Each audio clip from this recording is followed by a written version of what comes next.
अब ये कह रहे हैं कि बुरा वेश बना लेने पर भी साधु का सम्मान ही होता है। साधु हो, संत हो, या जो कर ले, चाहे जैसे अब जैसे हम ही लोग हैं, अब कोई संत वेश में आ जाए दरवाजे पर तो उसके प्रति कहीं ना कहीं भाव अच्छे निकलता है, वो सम्मान ही पाते हैं और वो सम्मान के अधिकारी हैं भी।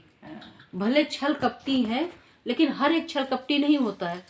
हर साधु, हर संत समाज में एक से एक संत हैं, एक से एक सज्जन है, एक से एक साधु हैं कि जो ईश्वर का दूसरा रूप है। तो जैसे कोई भी उनका वेश बना के आया तो वो सम्मान का ही अधिकारी माना जाता है। और कहते हैं कि जगत में जब हनुमान जी का जन्म हुआ या हनुमान जी आए तो हनुमान जी के आने के समय भी अच्छे बुरे सब तरह के लोग रहे होंगे, लेकिन हनुमान जी की खासियत है कि उनके लिए कहा जाता है भूत पिशाच निकट नहीं आवे। तो हनुमान जी भूत पिशाच निकट नहीं आवे वाले प्राणी नहीं है, बल्कि आवे कहाँ से जब बचत नहीं तो आई है कहाँ से, उधर पकड़िन उधर साफ। तो मामला ये है।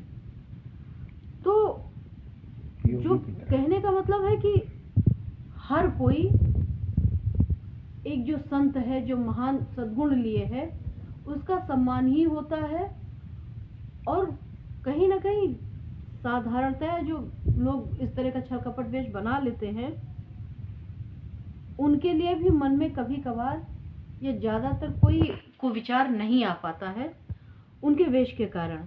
लेकिन कहते हैं कि जो पवन के संग से धूल आकाश पर चढ़ जाती है और वही नीच तेज हवा चली, मान लो आंधी चली, तो आंधी में धूल कितनी ऊंचे तक उड़ जाती है जमीन की, लेकिन ऐसा लगता है कि आकाश के पास पहुंच गई।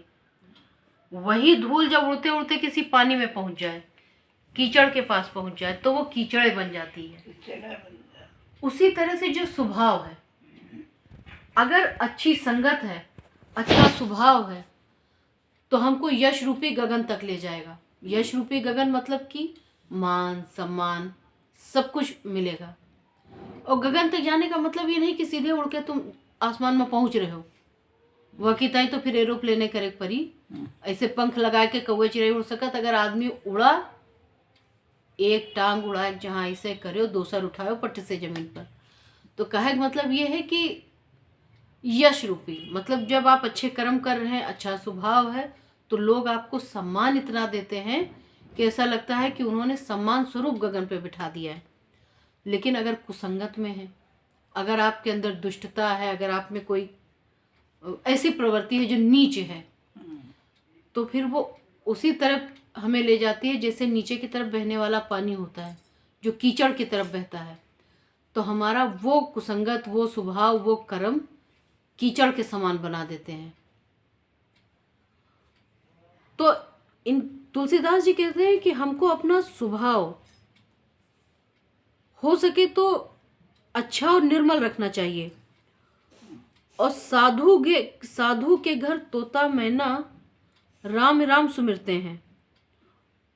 तो यही बात सही है कि जो अच्छे और सज्जन व्यक्ति होते हैं, सिर्फ साधु है नहीं, साधु तो हर वो आदमी है जो अच्छे रास्ते पर चल रहा है, जो किसी की बुराई ना करे, किसी के साथ छल कपट ना करे, किसी का अहित ना करे, वो भी साधु प्रवृत्ति है।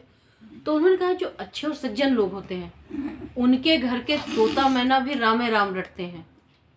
अब जैसे मान लो कोनो चोर डकैत टाइप के हुए, कोनो दबंग टाइप के हुए, पढ़ा लिखा दबंग है तब तो ठीक है। अब मान लो कोनो बीहड़ गांव के दबंग टाइप हुए, तो वो अगर कौवो चिड़ै पाले हैं, उनसे जाओ भैया राम राम, तो वही पहले चार गारी दे फिर राम राम करिए। कहा मतलब है कि सुन सुन के उस माहौल में इतना फ़र्क आ गया, उस स्वभाव में इतना फ़र्क आ गया कि उनके घर के तो कौवा चिड़ै कुत्ता बिल्ली उन्हों कायदे से ना रही हैं। तो केवल यहाँ तुलसीदास जी के समझाने का अर्थ यही है कि हम अपना स्वभाव, अपने प्रवृत्ति, अपने आसपास का माहौल, या कम से कम अपने घर का माहौल बहुत अच्छा रखें जिससे ना हम संन्यास लें, भगवान की कृपा प्राप्त हो सके, बस उतने काफ़ी है। धूम कुसंगति कारिक होही, लिखही पुराण मंज मसी सोई। सोई जल अनल अनली संघाता, होई जलधि जग जीवन दाता। अब कुसंग के कारण धुआं कालिक कहलाता है, और वही धुआं सुसंग में पड़ जाए तो सुंदर स्याही हो जाता है। मतलब यहाँ पर अभी भी ये संग और संगति के ही बारे में बता रहे हैं कि जैसे धुआं है, अब आप उसका कोयला वाला धुआं जला दियो, बढ़िया फरफराए जले, वही में थोड़ा नीम डाल दियो, आखिर में तो लगबे करी, वो गटई में लागी, मच्छर मरे न मरे, आदमी थोड़ी देर में जरूरी लागी कि भाई बस, वो कुसंगत के असर है। अब अगर वही धुआं आजकल जो मच्छर मारे वाला चला है, डेंगू वाली जो मशीन दवा डाल के जाती है धुएं, फायदा क्या है कि मच्छर मरे, जीवन सुरक्षित। और वही एक और गुण है, जैसे स्याही है, वो कालिक नहीं है, स्याही काली भी है, तब भी उसका गुण क्या है कि बड़े बड़े वेद पुराण, रामायण, महाभारत, गीता, ये सब स्याही से तो लिखे गए। तो यहाँ पर तुलसीदास जी के कहने का मतलब जो है वो संगत कुसंगत, स्वभाव अस्वभाव के बीच का ही है, कि हम जैसे चाहें अपने आप को बनाएं, वो हमारे हाथ में है, हमको कोई दूसरा बनाने नहीं आता है। वही कहन संगत कुसंगत अकेला भला। हाँ, लेकिन बिल्कुल अकेले ना हुए कि फिर पता चले हुआ जरूरत पड़े तो ना संगत ना कुसंगत, अकेले भला। हाँ, आदमी जरूरत पड़े, अब तुम चिल्लात रहो, आदमी कहीं अकेले भले छोड़ो, वाह नहीं, मतलब मिलजुल के रहे चाहिए, बिना मिले जुले जो है समाज में संभव नहीं है रहना।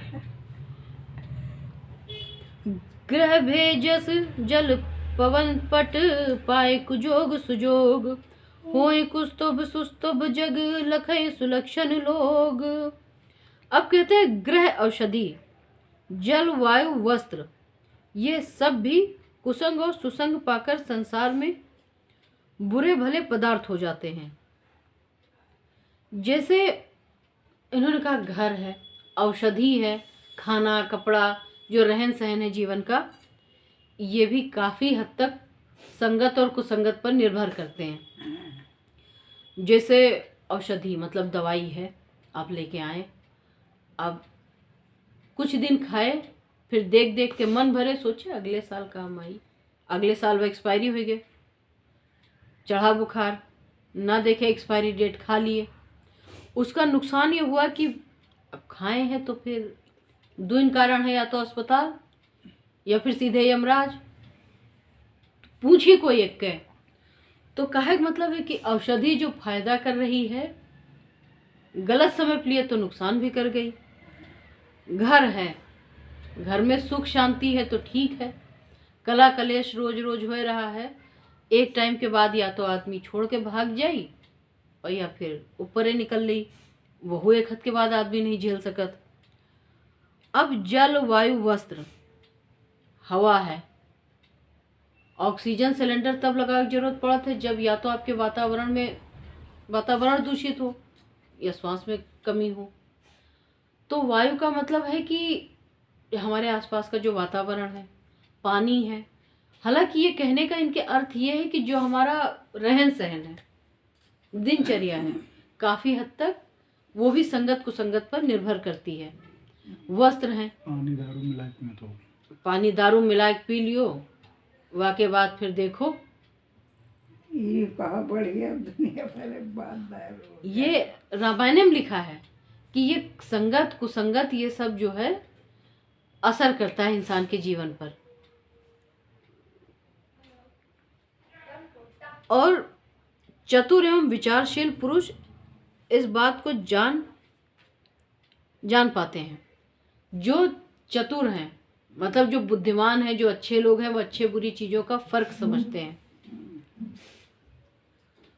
सम प्रकाश तम पाख दुहु नाम भेद विधि कीन, और शशि शोषक पोषक समझे जग जस अपजस दीन।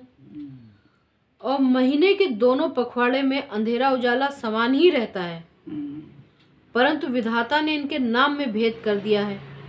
एक का नाम शुक्ल और दूसरे का कृष्ण। एक को चंद्रमा बढ़ाने वाला, दूसरे को चंद्रमा घटाने वाला। अब इनके कहने का मतलब है कि अंधेरा उजेरा पाक जिसको बोलते हैं 15-15 दिन पर दोनों पड़ते हैं। ये भी काफी हद तक भगवान बांट दिए हैं कि भाई आप अच्छे कर्म करो तो चंद्रमा के समान चमको, बुरे कर्म करो तो कहीं ना कहीं अंधेरे पाक की तरफ जाओ। जड़ चेतन जग जीव जात सकल राममय जानी, और बंदो सबके पद कमल सदा जोर जुग पानी। कहते हैं कि जगत में जड़ चेतन जीव सबको राम में जानकर मैं उन सभी के चरणों में कमल वंदना करता हूँ। देव दनुज नर नाग खग प्रेत पितर गंधर्व, और बंदों किन्नर रजनीचर कृपा करऊं अब सर्व। अब कह रहे हैं कि हम जो तुलसीदास जी हैं, जो उन्होंने रामायण लिखी, ये एक संत की विनम्रता है कि वो केवल लिखना ही प्रारंभ नहीं कर दिया। उन्होंने स्वभाव को प्रणाम किया, हर अच्छे बुरे गुण अवगुण को प्रणाम किया। अब कह रहे हैं कि संसार में जितना भी चर अचर प्राणी है, चाहे देव है, चाहे दैत्य है, चाहे नाग है, चाहे असुर है, चाहे किन्नर है, सब कृपा करें, सब आशीर्वाद दें, और मैं सबके चरणों में प्रणाम करता हूँ। उसका कारण ये है कि सबको बनाया विधाता नहीं है। भगवान का मतलब सबसे अद्भुत क्रिएशन है कि संसार में ऐसी कोई चीज नहीं है जो भगवान ने बनाई नहीं है।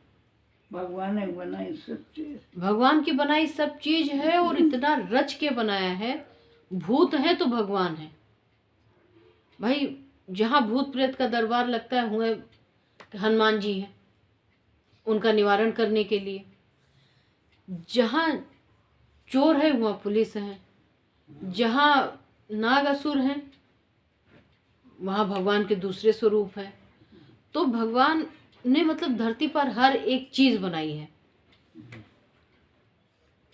अब ये कह रहे हैं कि आकर 4,84,00,000 जात जीव जल थल नभवासी, सिया राम मैं सब जग जानी, करऊं प्रणाम जोर जुग पानी। जानी कृपा कर किंकर मोहू, सब मिल करहूँ छाड़ी छल छोहू, और निज बुद्धि बल भरोस मोहि नाही, ताते हैं विनय करऊं सब पाही। कहते हैं कि 84 लाख योनियों में 4 प्रकार के जीव होते हैं, और मैं सभी को शत शत प्रणाम करता हूँ। और मैं ये जानकर उनके चरणों में प्रणाम करता हूँ कि सिया राम जग मैं सब जानूं, कि संसार का जितना भी जीव है, चर अचर, वो सब भगवान राम में ही, भगवान सिया राम में ही समाये हैं। और कहते हैं कि मुझे अपना दास जानकर कृपा करें, क्योंकि मैं अवगुणों की खान हूँ। मतलब कि इंसान अगर ये सोच ले कि हमारे अंदर सारे गुण हैं, हम सर्वगुण संपन्न हैं, उससे बड़ा मूर्ख कोई नहीं है। क्योंकि हर एक गुण हर किसी में नहीं होता, खामी कमी हर एक में होती है। लेकिन वो भगवान की कृपा है कि कहते हैं कि भगवान इतने महान हैं कि चाहे जिसमें जो कमी हो, चाहे शारीरिक कमी हो, चाहे मानसिक कमी हो, चाहे बुद्धि की कमी हो, भगवान हर एक पर समान रूप से कृपा करते हैं। तो हम अपने अंदर ये सोच के कि हम सर्वगुण संपन्न हैं, ये